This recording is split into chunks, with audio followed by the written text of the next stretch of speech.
KBC में करोड़पति पति। सूरज के जीवन का एक ही फंडा था कि मेहनत तो गधा भी करता है, घर बैठे जो कमाए समझदार वही होता है। इसीलिए उसने कभी नौकरी ही नहीं ढूंढी।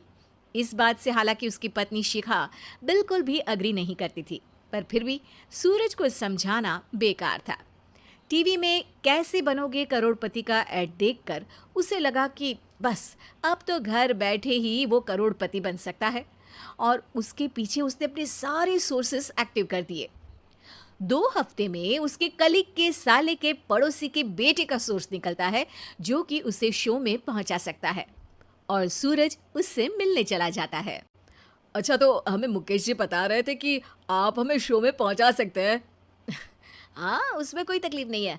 मैं कल अगर कोशिश करूँ तो इसी महीने में आपका नंबर आ जाएगा। अरे ये तो बहुत बढ़िया हो गया। अच्छा, वो सिलेबस और क्वेश्चन पेपर का कोई जुगाड़ है क्या? हैं? उसका तो कोई जुगाड़ नहीं है। तो वो वाकई में कुछ भी पूछ सकते हैं?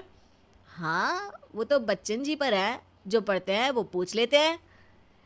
पहली कोशिश फेल होने पर अब सूरज के सामने एक बहुत बड़ा सवाल था कि आखिर जवाब कहाँ से लाए।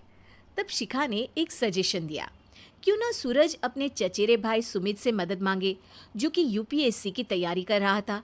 हालांकि इतनी मेहनत करना सूरज को समझ में नहीं आता था, पर कोई और रास्ता ना मिलने पर वो आखिर सुमित से बात करता है। अरे सुमित, हमारा कैसे बनोगे करोड़पति के लिए सिलेक्शन होने वाला है। तुम हमें थोड़े चिट बनाने में मदद करोगे क्या?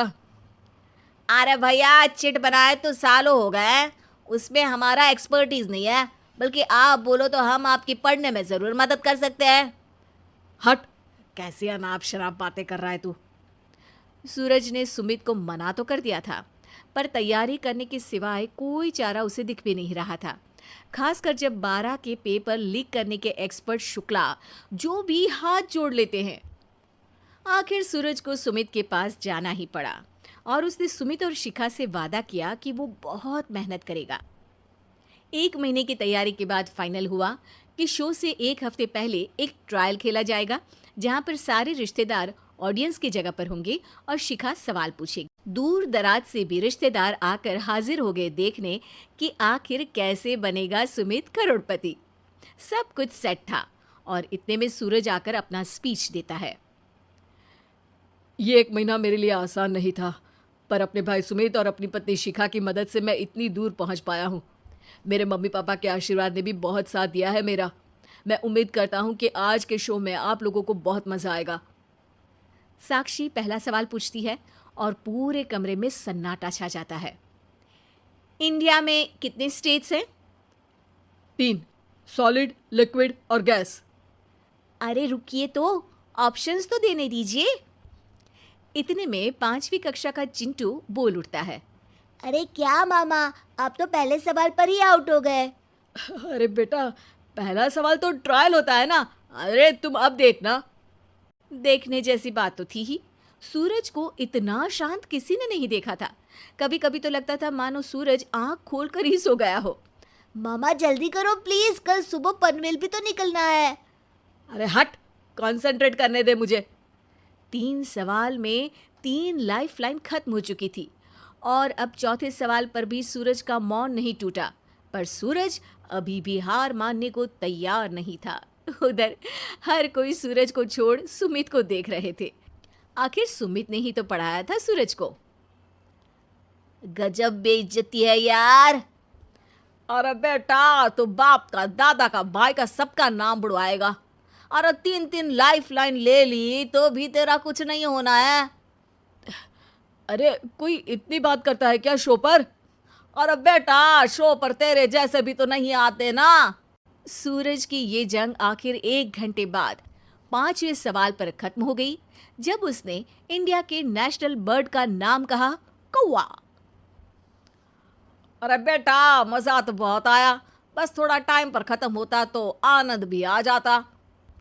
ताने बारिश के बूंदों की तरह बरस रहे थे, और सूरज को भी समझ आ रहा था कि ये करोड़पति बनना शायद उसके बस के बाहर की बात है।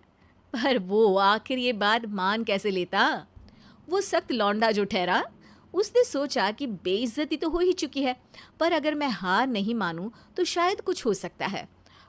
शिखा तुम देखना, असली शो में आग लगा दूंगा, आग, करोड़पति बनूंगा मैं। हाँ सब्जियां खत्म हो गई है घर पे, ले आओ।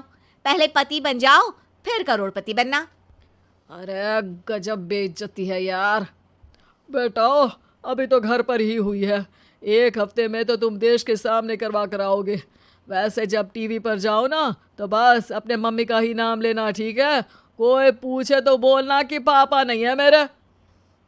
अरे पढ़ाई की, पेपर निकलवाए, इतने सारे लोगों को खाना खिलवाया, क्या फ़र्क पड़ा? इसीलिए मैं कहता हूँ कि मेहनत तो गधा भी करता है, घर बैठे जो कमाए वही सिकंदर।